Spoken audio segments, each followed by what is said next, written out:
Hello Saurabh और ख्याति, कैसे हैं आप? एकदम बढ़िया प्रणय। तुम बताओ ख्याति। बस सब ठीक है। तो अभी रिपब्लिक डे आ रहा है, जो हमारा favourite time of the year है।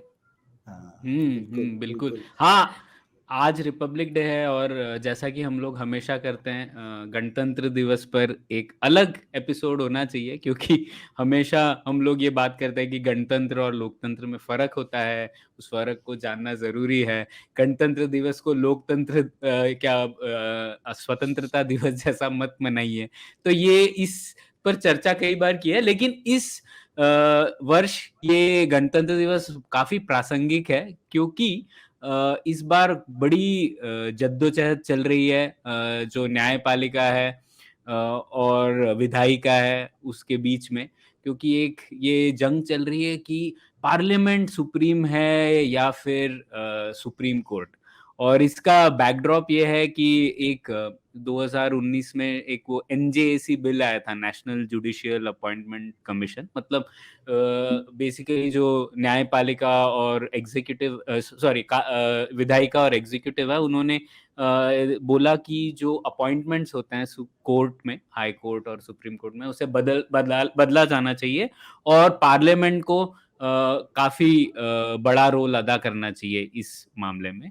जबकि सुप्रीम कोर्ट कोलिजियम सिस्टम होता है अभी, जिसमें सुप्रीम कोर्ट के कुछ सीनियर जजेस डिसाइड करते हैं और फिर अप्रूवल लेते हैं, डिस्कशन होता है पार्लियामेंट से।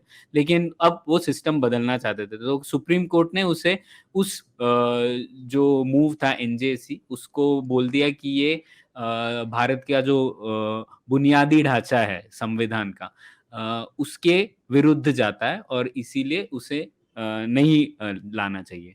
तो इसी मामले को लेकर अब 2023 में फिर से ये मामला आगे आ गया। और अभी जो हमारे उपराष्ट्रपति है, उन्होंने भी बोला है इसके बारे में कि ये बुनियादी ढांचा भी क्यों होना चाहिए, और ये भी बोला है कि पार्लियामेंट सुप्रीम है, ना कि सुप्रीम कोर्ट। तो इसके ऊपर आप क्या कहते हैं, कौन सुप्रीम है, न्यायपालिका या फिर विधायिका? हम्म।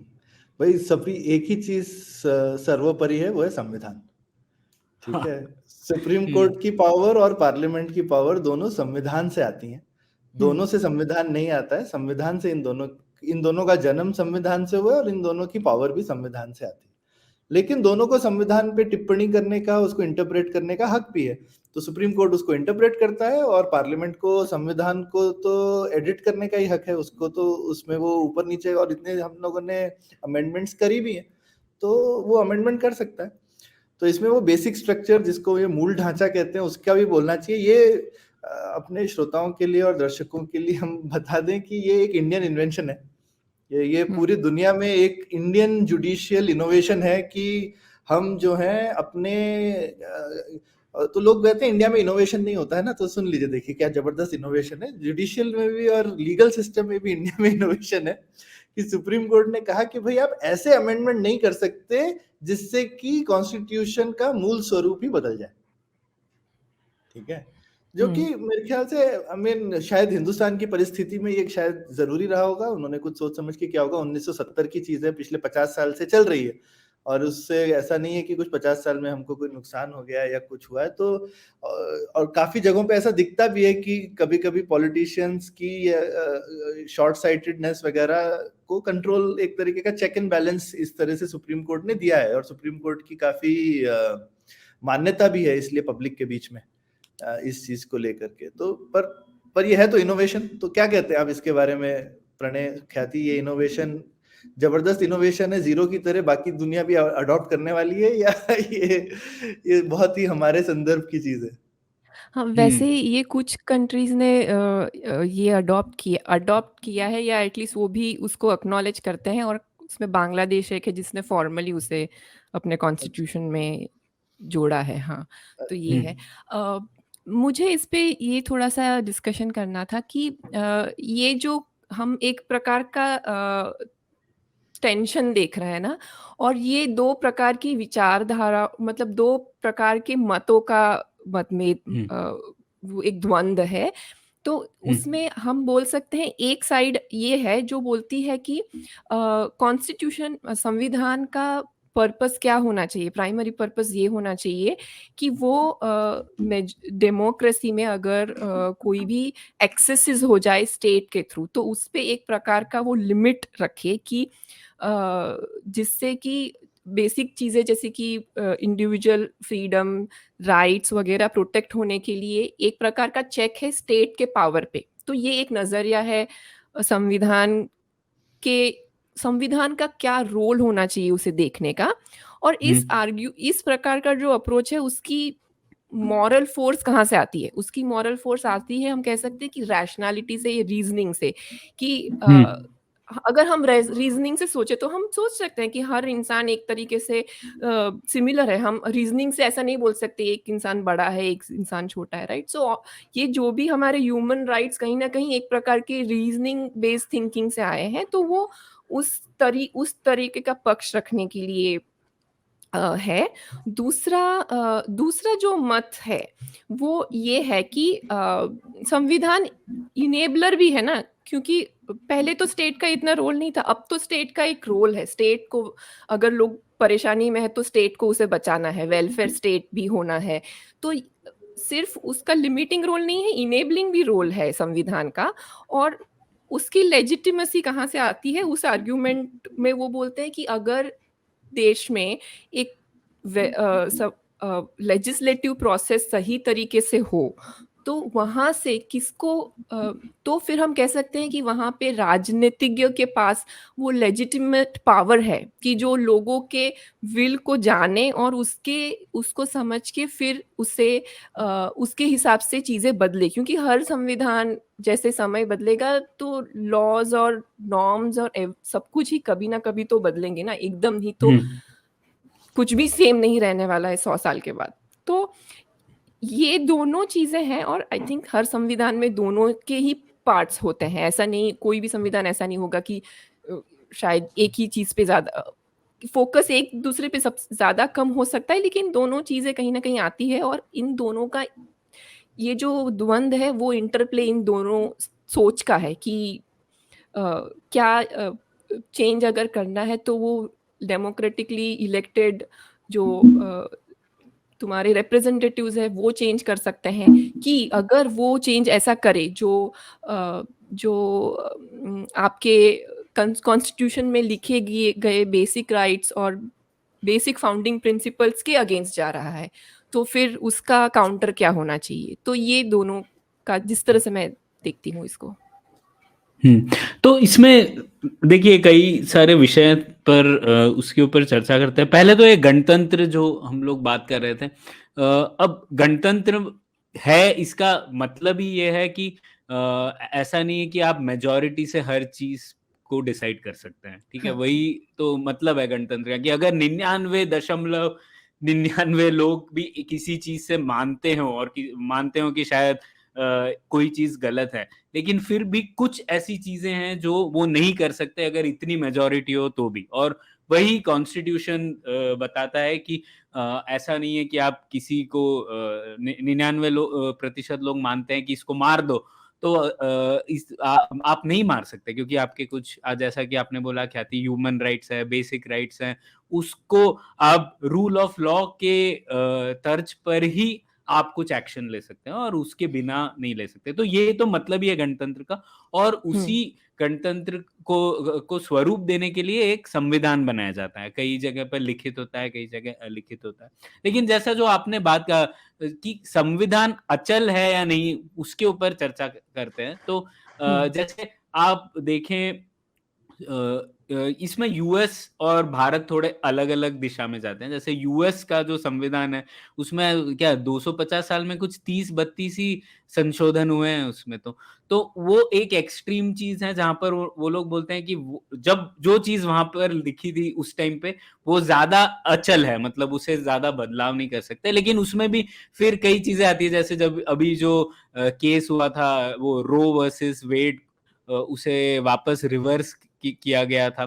तो उसमें यही मुद्दा था कि जैसे राइट टू अबॉर्शन कॉन्स्टिट्यूशन में तो नहीं लिखा है, तो उसी के ऊपर चर्चा थी कि ये कॉन्स्टिट्यूशन में नहीं लिखा है, तो फिर इसका मतलब है कि अगर आज का सुप्रीम कोर्ट अलग सोचता है उस मुद्दे पर, तो फिर हमें फिर से उसे रिवर्स करते आना चाहिए। तो ये उस पर मुद्दा था। और भारत में हम लोग दूसरी दिशा में जाते हैं कि जैसा कि सौरभ आप भी कह रहे थे कि भारत तो विधायिका के लिए संशोधन लाना बहुत आसान है।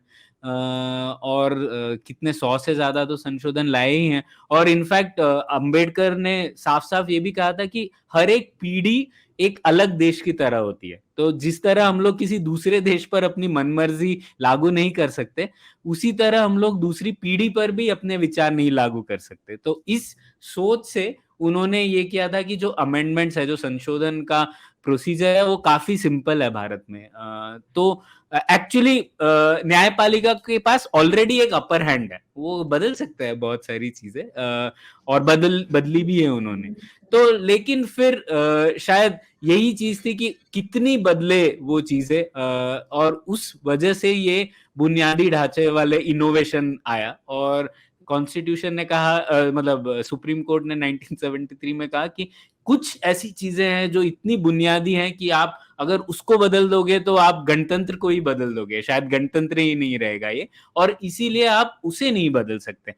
लेकिन वैसे ये भी बात है, इसमें मैं दो चीजें बताना चाहूंगा कि फिर भी ऐसा नहीं है कि बुनियादी ढांचा है इसका मतलब विधायिका कुछ बदल ही नहीं सकती चीजें। जैसे एक तो पहले ये ये बुनियादी ढांचा का जो वर्डिक्ट था कॉन्स्टिट्यूशन बेंच ने, वो 13 जजेस ने दिया था शायद।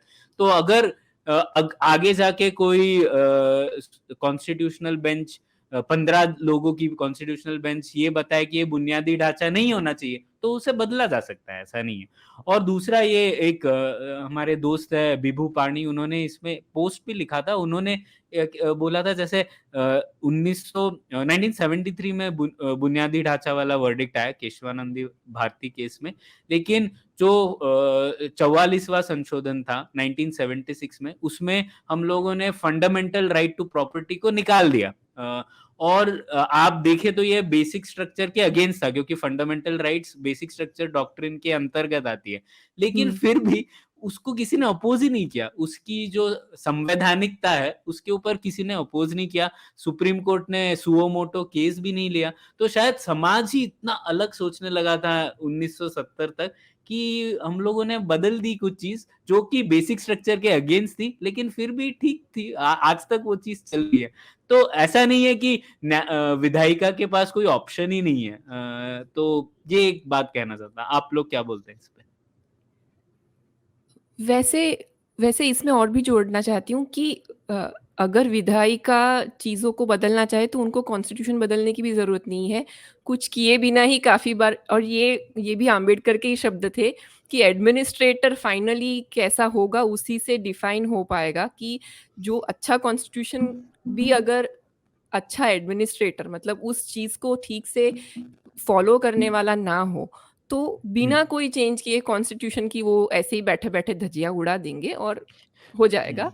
मतलब नहीं, ऐसे नहीं इसमें कह रही हूँ कि हो, हाँ, पर जैसे नहीं कि नहीं अभी ख्याति, मैं तो बोलूंगा ये सिर्फ एडमिनिस्ट्रेटर पे लागू नहीं करता है, लोगों पर भी लागू करता है। अगर हाँ, हम हाँ, लोग ही ये मानने लग गए कि ठीक है किसी के पास मेजोरिटी है तो वो कुछ भी कर सकता है, हाँ, अगर हम और लोग ये सोचने लगे तो फिर एग्जीक्यूटिव के लिए तो ये करना बहुत आसान है। हाँ, इसका और एक मैं पॉइंट ऑफ व्यू बताती हूँ कि जैसे अगर हम लोग ही मानने लगे कि हमारे फंडामेंटल राइट्स इतने इम्पोर्टेंट नहीं है, ठीक है, अगर कोई बोल दे कि तुम ये बात पे नहीं लिख सकती हो, और मैं इसको बोल दूँ हाँ ठीक है, ये ठीक है, अभी गवर्नमेंट बोल रही है तो मैं नहीं करूँगी, अगर हम इस चीज़ को एक्सेप्ट कर ले, मतलब शायद हम सब लोग थोड़ा बहुत डर के को एक्सेप्ट कर भी सकता है, बट अगर ये हम सच में एक्सेप्ट कर ले तो राइट में कुछ भी लिखा होगा लेकिन उसका रियलिटी में तो कुछ ट्रांसलेशन नहीं होगा। तो हाँ, जब तक लोग उन प्रिंसिपल्स को मतलब समझ के अपने हिसाब से उसके लिए खड़े नहीं होंगे तो हाँ, उस हिसाब से या ऐसे ही होगा। तो इसमें मेरे को एक और भी चीज लगती है प्रणय कि जैसे तुमने आई मीन वो जो 44th अमेंडमेंट भी आई, मेरे को लग रहा था कि शायद वो इमरजेंसी के टाइम आई, पर शायद वो जनता पार्टी ने दी थी। तो उससे एक ये भी समझ में आता है कि शायद उस समय सुप्रीम कोर्ट का भी ख्याल बदल गया। हाँ, तो तो इसमें मुझे लगता है कि पता नहीं कुछ सही है या गलत है या नहीं, पर जो एक तरह से हिंदुस्तान में एक चीज हो गई है कि सुप्रीम कोर्ट एक तरह से कॉन्स्टिट्यूशन का गार्डियन बन गया है, सिर्फ इंटरप्रेटर नहीं। ओके, तो ये एक फर्क है। और शायद एक यंग देश में क्योंकि नया नया चीज बना है तो चीजें जल्दी बदलेंगी, और हिंदुस्तान ऐसे टाइम पे भी देश बना है जब चीजें बदल भी तेजी से रही हैं, बदलाव की गति बदल ही रही है ना। और एक और चीज इंडियन कॉन्स्टिट्यूशन के बारे में कि इंडियन कॉन्स्टिट्यूशन बहुत ज्यादा डिटेल में लिखा गया है, तो जो चीज ज्यादा डिटेल में लिखी गई है उसमें संशोधन भी ज्यादा होंगे। अमेरिकन कॉन्स्टिट्यूशन है भी छोटा, तो अब जब छोटी में आप चीज लिखोगे तो उसमें कम संशोधन करने पड़ते हैं। आप जितना लंबी चीज लिखोगे तो फिर आपको होता है अरे ये चीज के लिए भी, क्योंकि हिंदुस्तान में तो छोटी छोटी सी चीजें, मतलब भाई ये नया IIT बनेगा, ये भी एक संशोधन हो जाता है ना। तो हमको सारे अमेंडमेंट को शायद थोड़ा सा कैटेगराइज भी करना चाहिए, क्योंकि जब हम कहते हैं कि यूएस में 30 हुए और इंडिया में 100, शायद इंडिया में 30 कोई बड़े संशोधन नहीं हुए होंगे। जैसे मैं बोलूंगा कि शायद हिंदुस्तान में आप बोलोगे राइट टू प्रॉपर्टी हटाना बड़ा संशोधन है, या GST लाना एक बड़ा संशोधन है ना।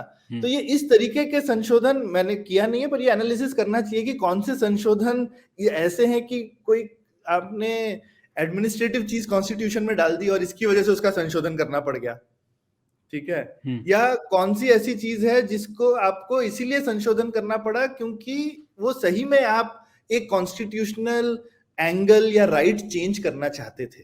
नहीं, पर सौरभ फिर भी मुझे लगता है 30 जो उन्होंने 250 साल में किए हैं, भारत में अगर 30 भी होंगे तो भी हम लोगों ने तो किए हैं पिछले 70 साल। तो ये तो है कि मतलब इंटेंट भी था, उनका उद्देश्य भी था कि ऐसा होना चाहिए कि विधायिका आसानी से बदल पाए, और ये तो है ही ना, मतलब 2/3 मेजॉरिटी चाहिए बस। ये तो बहुत आसान तरीका है एक्चुअली अमेंडमेंट। बिल्कुल बिल्कुल बिल्कुल, और ठीक है जो है हमारे देश में, और मेरे ख्याल से हम उसमें हिसाब से ठीक से भी चल रहे हैं, लेकिन शायद ज्यादा आसान था और सुप्रीम कोर्ट ने बोला नहीं भैया ऐसा नहीं कि कोई आके बोले मैं तो सारी फंडामेंटल राइट ही उड़ा दूंगा, ठीक है, तो वो आपने उड़ा दिए, तो एक तरीके का आप बोल सकते हैं वो तो एक तरह की क्रांति हो गई। तो आप एक नया कॉन्स्टिट्यूशन एक तरह से ला रहे हैं, जो भी नया राज्य ला रहे हैं आप, लाइक नया राज्य ला रहे हैं।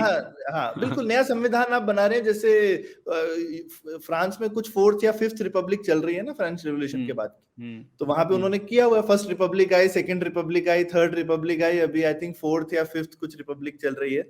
तो ऐसा नहीं है, देश लोग करते हैं ऐसे, और फ्रांस कोई अनसक्सेसफुल देश तो नहीं है, ये करके भी आप सक्सेसफुल देश बन सकते हैं। उन्होंने 200-250 साल में पूरे कॉन्स्टिट्यूशन ही अपने बदल दिए, बीच बीच में जब उनको लगा बदलने की जरूरत पड़ रही है।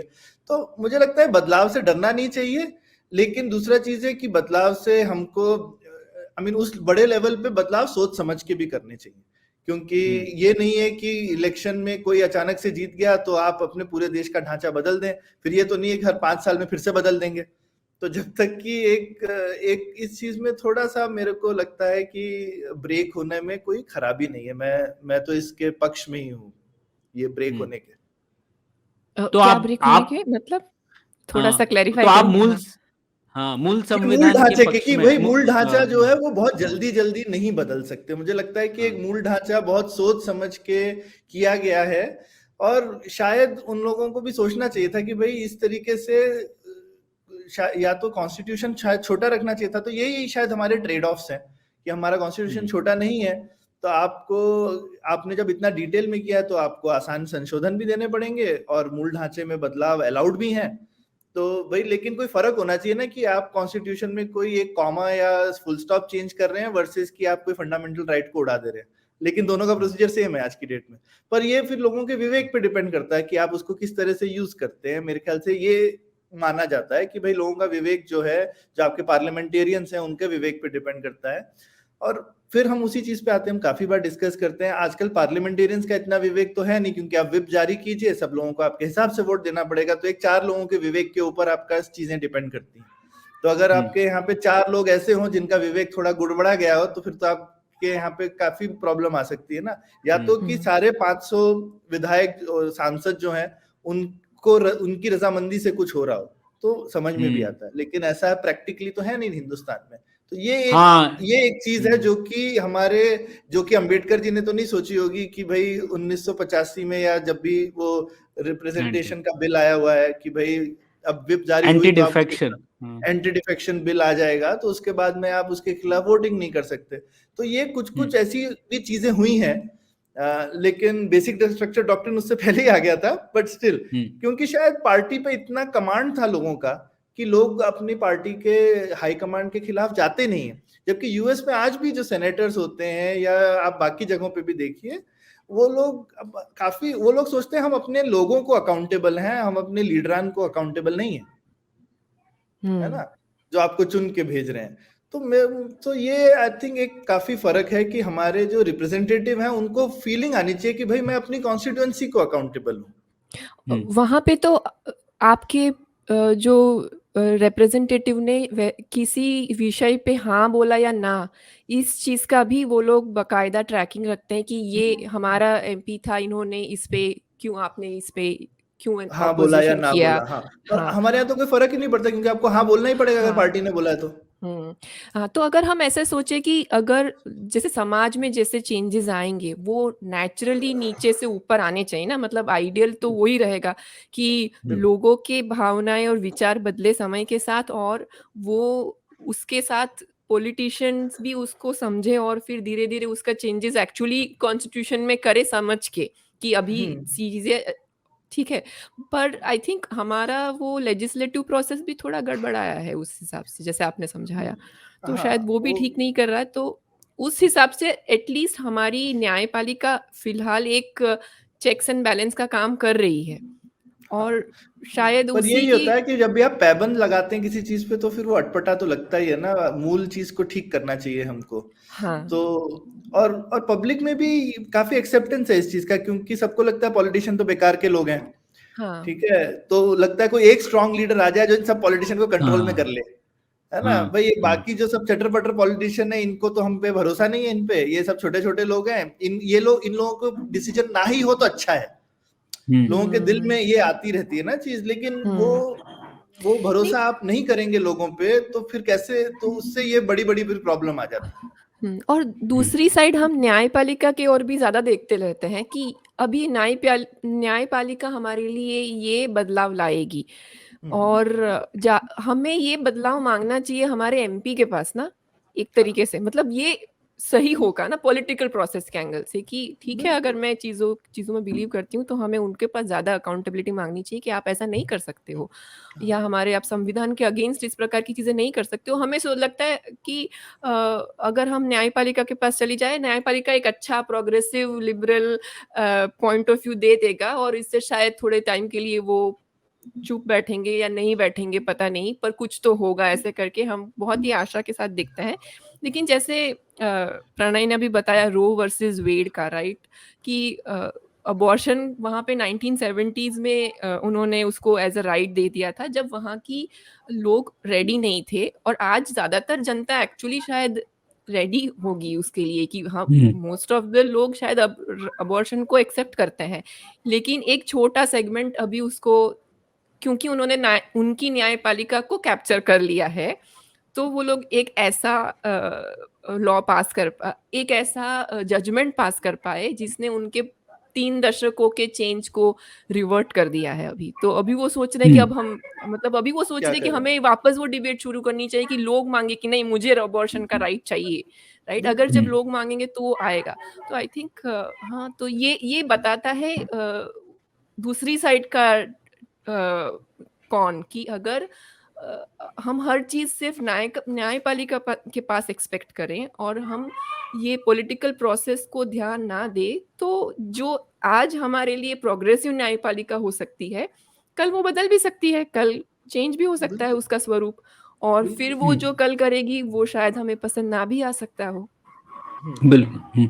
नहीं तो मेरा मानने का मेरी मान्यता यह है कि इसमें कोई सही जवाब या गलत जवाब नहीं है। ये कॉम्प्रोमाइज होता है, हम लोगों ने एक कॉम्प्रोमाइज किया है और दूसरे देशों ने दूसरा कॉम्प्रोमाइज किया है, और वो कॉम्प्रोमाइज टाइम पे कंटिंजेंट है। मतलब आज हमें देखना चाहिए कि हमें ज्यादा डर किस बात का है। शायद आज डर यही है कि जो कार्यपालिका है वो ज्यादा पावरफुल हो चुकी है और वो चीजें हमें गलत दिशा में ले जा सकती है। तो इस दृष्टिकोण से हम लोग देखें, और शायद इस पर काफी लोग मानेंगे कि हम भारत का सबसे बड़ा डेंजर न्यायपालिका से तो नहीं आ रहा है आज की नहीं आ रहा है। हाँ, तो हाँ। अगर हम लोग उस दृष्टिकोण से देखें तो ये जो हमारा आज का कॉम्प्रोमाइज है बेसिक स्ट्रक्चर डॉक्ट्रिन, वो ठीक लगता है मुझे आज के हाँ। परिप्रेक्ष्य के लिए। हो सकता है हाँ, अगर जैसे 20 साल बाद सुप्रीम कोर्ट ऐसा हो जाए जो बोले कि यार ये बेसिक स्ट्रक्चर डॉक्ट्रिन को और बड़ा विस्तार करना चाहिए, इसका और चीजें लानी चाहिए, उसमें 10 चीजें नहीं, उसमें 50 और चीजें लानी चाहिए, तब शायद मैं अपना डिसीजन रिवर्स कर लूंगा और मैं बोलूंगा कि हमें डर लगना चाहिए न्यायपालिका से। लेकिन अभी हम लोग उस स्थिति में नहीं है, तो अभी जो हमारा कॉम्प्रोमाइज है वो ठीक है। तो कई बार ऐसे मुझे लगता है कई लोग इस पे उसे प्रिंसिपल्स वाला डिबेट कर देते हैं। ये शायद प्रिंसिपल्स वाले डिबेट नहीं है, मतलब दोनों साइड पे अच्छे आर्ग्यूमेंट्स हैं, लेकिन हम लोग को देखना चाहिए हमारा कॉम्प्रोमाइज हमारी स्थिति के लिए आज के डेट में फिट होता है या नहीं। मुझे तो लगता है होता है, तो उस तरीके से सोचूंगा मैं। जैसे कि एक नेगोशिएशन है, आप कह रहे हो कि हाँ, कि ये पावर नेगोशिएट हो रहा है, तो हमें भी ये देखना पड़ेगा ना कि आज किसका पलड़ा भारी है और शायद कहाँ बैलेंस की जरूरत है। बिल्कुल, और हम आम नागरिकों को तो हमेशा बेसिकली सोचना चाहिए कि हम अपने गणतंत्र को कैसे मजबूत करें। तो हमको किसी लीडर को मजबूत नहीं करना है, ना किसी सुप्रीम कोर्ट को मजबूत करना है, हमको तो अपने गणतंत्र को मजबूत करना है ना? हमारा भला तो उसी में है, हम तो सब छोटे लोग हैं ना। तो छोटे लोग का भला इसी में है कि गणतंत्र मजबूत हो, तो भी एक छोटे आदमी की सेफ्टी है भाई, अदरवाइज तो कोई भी उसको रौंद सकता है। अंकुश तो एक ही है हमारे देश में, वो है संविधान। तो जब तक जितना बढ़िया अंकुश होगा, वरना हाथी सबको कुचलेगा। तो ये हमको ध्यान रखना है कि तो हमको हर समय ये देखना है, हमको अपने लीडरों से, अपने पॉलिटिशियन से बोलना है कि भैया तुम अपनी आवाज मजबूत करो, एक आदमी के पास में अपनी पावर मत दो, और सुप्रीम कोर्ट भी ज्यादा पंचायतगिरी कर रहा है तो उनको भी लाइन पे लेकर आओ, ठीक है ना? तो ये कोई भी अपनी दादागिरी ना मचा पाए, ऐसा देश जो है वो एक नागरिक के लिए सबसे अच्छा देश है।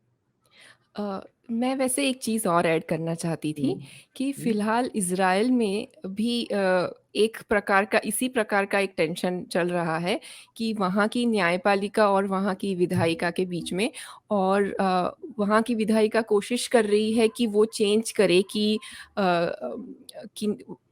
वहाँ की न्यायपालिका उनके डिसीजंस को रिव्यू ना कर पाए, और उनका सिलेक्शन कौन करेगा वो डिसीजन वो लोग चेंज करना है। तो उसके लिए वहाँ पे बहुत सारे प्रोटेस्टर्स रास्ते पे आए हुए हैं पिछले कुछ दिनों, क्योंकि वो चाहते हैं कि उनकी न्यायपालिका की स्वतंत्रता बनी रहे। एक तरीके से वो बैलेंस ऑफ पावर के लिए शायद आवाज़ उठाने की कोशिश कर रहे हैं। तो मैंने सोचा कि ये पॉइंट भी एक ऐड करना थोड़ा ज़रूरी है कि ऐसा अभी हो रहा है, मतलब ये हम कुछ दिनों में और आगे पता चलेगा। प्रासंगिक डिबेट है। हाँ, बिल्कुल। नहीं, और पूरे विश्व में पॉपुलिज्म की तो एक लहर चली रही है, ब्राज़ील में भी चीज़ें हो रही है, तो स्वाभाविक है कि हाँ, ये मुद्दा सिर्फ भारत में प्रॉब्लम नहीं है, कई डेमोक्रेसीज़ इस पर विचार कर रहे हैं। तो ठीक है, सौरभ, आपने जो बात कही वो बहुत ही अच्छी बात कही। आई थिंक उससे अच्छा मैसेज नहीं हो सकता गणतंत्र दिवस के अवसर पर। तो उस विषय पर ही हमें अंत करना चाहिए एपिसोड। हम तो एक्सपर्ट्स नहीं है इस विषय पे, लेकिन हम लोगों के विचार है, हम लोगों ने अपने मत आपके सामने रखे। आप भी बताइए क्या सोचते हैं इस बारे में। और वैसे हम लोग ये भी कहना चाहते हैं कि अगले एपिसोड से यूट्यूब पर हम लोग सिर्फ ऑडियो रिलीज करेंगे, तो हमारे चेहरे आपको देखने नहीं पड़ेंगे। अच्छी बात है आप सब लोगों के लिए और आप सिर्फ ऑडियो एंजॉय कीजिए। और हाँ, हम लोग को पिछले एपिसोड जो हम लोगों ने अर्बन पॉलिसी पे किया था, उसके ऊपर कई विचार लोगों ने भेजे हैं, कई आलोचनाएं भी भेजी हैं लोगों ने हमारे विचारों पे। तो बहुत अच्छा लगा हमें पढ़ के, हमें भी सीखने को मिला। आप जरूर अपने विचार हमारे साथ शेयर कीजिए, तभी हमें भी पता पड़ता है कि किस तरीके से लोग सोचते हैं, किस तरीके की सच्चाई है ऑन ग्राउंड, किस तरीके के डिबेट्स होने चाहिए। तो उसके लिए शुक्रिया, और इसी के साथ ये एपिसोड खत्म करते हैं। आप सबको गणतंत्र दिवस मुबारक। धन्यवाद। Hey, it's been another great week on the IVM Podcasts Network. We have a special announcement introducing Club Paisa Vaisa, where you get episodes of Paisa Vaisa 3 days before release, bonus and ad-free content, and access to the full show archive. So get your yearly membership today for only rupees $6.99. Log on to club.ivmpodcasts.com/paisavaisa. On Think Fast, Varun and Suchita celebrate RRR's Golden Globes victory and they talk about TikTok eating into Google's ad space, Kanye's low-key marriage, and more. On The Habit Coach, Ashton talks to Anupam Gupta, host of the podcast Paisa Vaisa. They list the basics of budgeting that an individual needs to understand. On This Round Is On Me, Gauri welcomes Prabir Jha, founder of Prabir Jha People Advisory, to talk about work culture, team building, and workplace atmosphere. And on Simplified, the gang celebrates the rise of EVs, ponder over what happened to crypto, and more. Once again, don't forget to visit our merch store on ivmpodcasts.com. We have some exciting stuff for you. Follow us on social media. We are IVM Podcasts on Twitter, Facebook, Instagram, and LinkedIn. If you like our show, spread the word, tell your friends, and don't forget to rate and review them wherever you're listening to them. You'll also find all our shows on youtube.com/IVM Podcasts. And finally, we would like to thank our sponsors this week, Capgemini and HDFC Mutual Fund. Thank you for making this possible.